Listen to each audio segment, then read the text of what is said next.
баби и дядовци, родители, настанете се удобно, отпуснете се, добре дошли в Букволандия.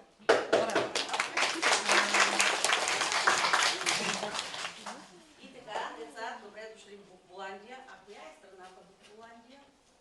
Страната на буквите. Точно така. Знаете ли как се казва нейната столица? Най-големия град. Не. Азбука, точно така. Той има само една много голяма, много широка улица. От едната страна живеят гласните, от другата са гласните. Точно така. Те винаги са се разбирали прекрасно. Всяка си има своя дом, знае си мястото и никоя не взема дума на другата. Но веднъж цар Марселан с коварен план скарал гласни с съгласни и сега има между тях. Я ме вижте, аз съм я, все отзад не се стоя. Тук вече да съм аз, таз подред бъде свясен. Строя наша този час, мами вкръщи крача, аз не съм, не знам коя, я съм буква я. Гледай, че ами сега, драка, роби за къвга. Тихо, как не ви е срам, той заглъчи шумета, буква я чете добре и сама ще разбере. Смешна пред всяка дума да се мъдри важно я. И в буквара, и в обума все да ти се пречка тя. Не да искам и аз така, щом упорствате самичко, ще си пиша вече всичко, стигат ми и ум и сили. Прекратете тази трепетня веднага, буквички тълни, това не ви приляга.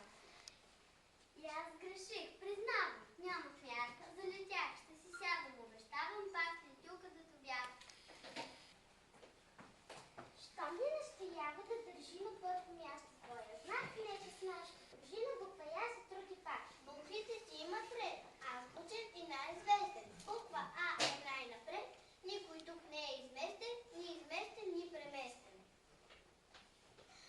Той ред не се пропуква, той е тачен като буква. Буква А го оглавява, буква Я го увенчава. Няма ред по-съвършен, по-признак и променен. Важен всякъде приете, той азбучния ред, азбуката научи и знае зло под камък ще се прави. Хайде всички буквите да съберем и на цар Марселан азбуката да дадем. Браво!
учениците, буквичките са нагоре, краче ви растем.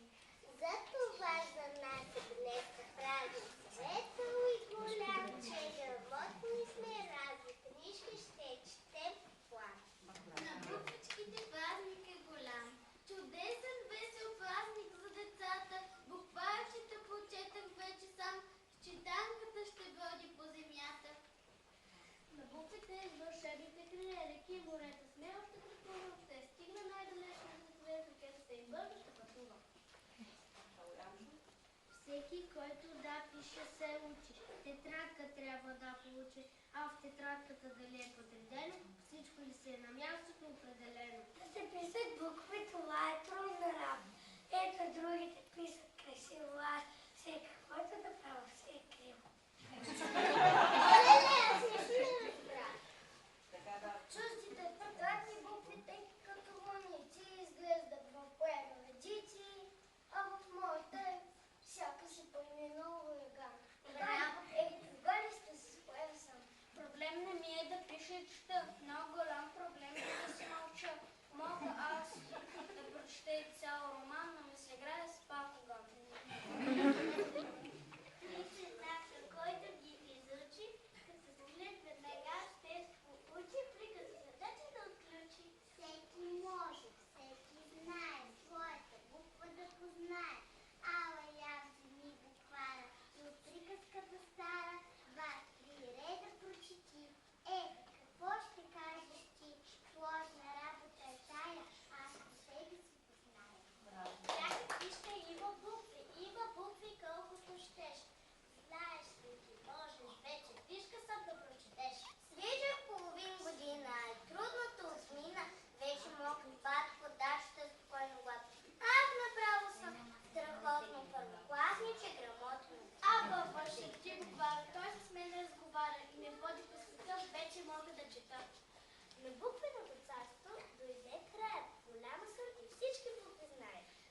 песен. Участие днес взеха учениците от първи Б. И така, деца, за вашето старание, за голямото внимание, за бързината на ума, получавате от мен грамота. Само лек да ни ги смачка. На всички ще има